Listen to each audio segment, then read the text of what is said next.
उसके बाद में हम लोग पत्नी में खड़ा हुए हैं हम लोग। उसके बाद में हम लोग जो चैनल बैठे हैं हम लोग, और बूथ के लेके बूथ का 135 हम लोग बैठे हुए हैं पर हम लोग पिकनिक खाए हैं। लेकिन हम लोग दारूवाड़ी नहीं चाहिए, हम लोग का डेवलप चाहिए, क्योंकि हम पर गाँव भी कहीं पर जाता है तो हम लोग का मारपीट करके हम लोग का उन्नति नहीं मिल रहा है। उसके लिए हम लोग जवाब देना मांगता है, इसलिए हम लोग इस बार हम लोग आशीष का जवाब क्या बोल रहा है। मैं इस बार बोलना चाहता हूं कि 2026 में विधानसभा में जो भी लोकतंत्र में वोटिंग हुआ 2026 का अंतर्गत, तो 23 में वोट हुआ। 23 में बहुत ही अच्छा केंद्र सरकार से हम लोग को सपोर्ट मिला, सीआरपीएफ को सपोर्ट मिला। 2400 कंपनी को तैनात किया था सरकार ने, बहुत ही अच्छा लगा। वोटिंग करने टाइम में किसी को डिस्टर्ब नहीं हुआ। मैं सरकार को समर्थन करना चाहता हूं कि इस बार वोटिंग के लिए किसी को प्रॉब्लम नहीं हुआ, और आगामी दिन इसी तरह भी इलेक्शन आने इस टाइम में इसी तरह के वोटिंग होना चाहिए। आदमी को कोई पब्लिसिटी नहीं होना चाहिए, गुंडागर्दी कोई जगह में कोई होना नहीं चाहिए, और अच्छी ढंग से मैंने वोटिंग होने का संभव होना चाहिए।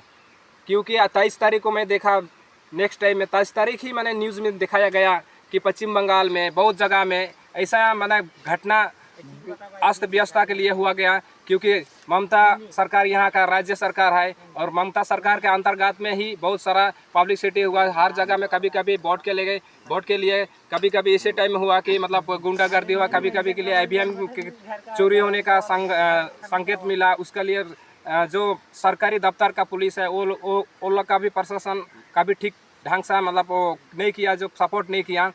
मैं इसीलिए केंद्र सरकार का मैं आभारी हूँ कि इस पश्चिम बंगाल में तैनात किया था केंद्र सरकार सीआरपीएफ को रखने के बजाय भी। लेकिन यहाँ पर हम लोग का राज्य सरकार में ममता बनर्जी का इतना गुंडागर्दी चला कि हम लोग का सरकार होने के बावजूद में भी मोदी सरकार इतना सपोर्ट किया कि अच्छी ढंग से मतलब वोट होगा बोल के हम लोग का आम जनता के लिए। लेकिन अभी तक आम जनता उतना तक सुरक्षित नहीं है। न्यूज़ में इतना देखा गया कि हर जगह में जहाँ बूथ बनाया है, जिस जगह में बूथ बनाया है उस जगह में बूथ में बहुत सारा लफड़ाबाजी भी हुआ। यहाँ तक ऐसा भी हुआ कि जो एमएलए खड़ा हुआ था प्लस तो आपका यहाँ का जितना भी वोटिंग था उसका में उस जगह में भी वही ढंग का गुंडागर्दी हुआ देखने को मिला। अच्छा नहीं लगा। लेकिन इस बार हम लोग चाहता है बदलाव, परिवर्तन। इस बार परिवर्तन होना बहुत जरूरी है। क्यों जरूरी है? क्योंकि इस बार का वोट बहुत महत्वपूर्ण है। आगामी आने वाला दिन में अपना इस पश्चिम बंगाल राज्य में ममता सरकार को हम लोग क्यों मतलब हटाना चाहता है?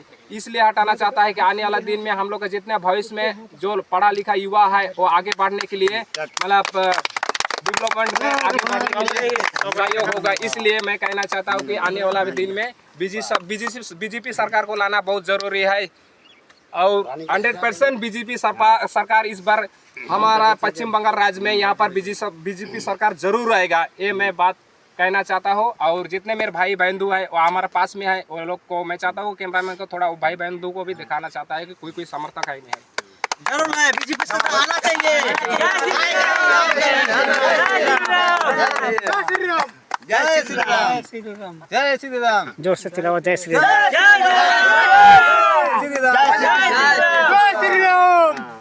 जो कहना चाहता हूँ, जो ममता सरकार जो लागू किया है, मेन मुद्दा है पट्टा। जैसे कि पट्टा जो दे रहा है उसमें मतलब एक बार ही वो नामोनिशन होगा, बाद में वो ट्रांसफर नहीं होगा। इस तरफ से फिर मतलब इस तरफ से मतलब दे रहा है कि वो लोग ज़मीन हम लोग को नहीं दे रहा है, वो लोग हम लोग से ज़मीन खरीद रहा है। जैसे पट्टा में लिखा हुआ है रिफौजी का मीनिंग होता है, रिफौजी का मतलब होता है खाना बदोश।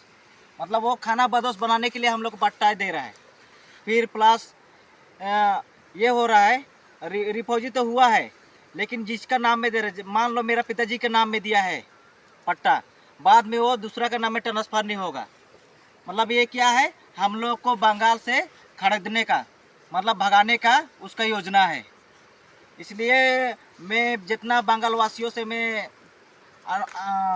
अनुदान करता हूँ कि वो पट्टा वो लोग ग्रहण ना करें। यानी पट्टा ग्रहण करने का मतलब है वो अपना ज़मीन बेच रहा है। बस यही मेरा यही सबसे अनुदान था कि मतलब सूचना करने के लिए। और ये लालच में मत पड़िए, पट्टा का लालच में, ये 2 पैसे के लिए लालच। आने वाला दिन अपने बाल बच्चे का भविष्य को अंधकार करने के लिए पट्टा दे रहा है। हम लोग को बगान से यानी बंगाल से भगाने का योजना उनका। बस यही बोल के मैं अपना बर्ताव खत्म करता हूँ। जय जोर जय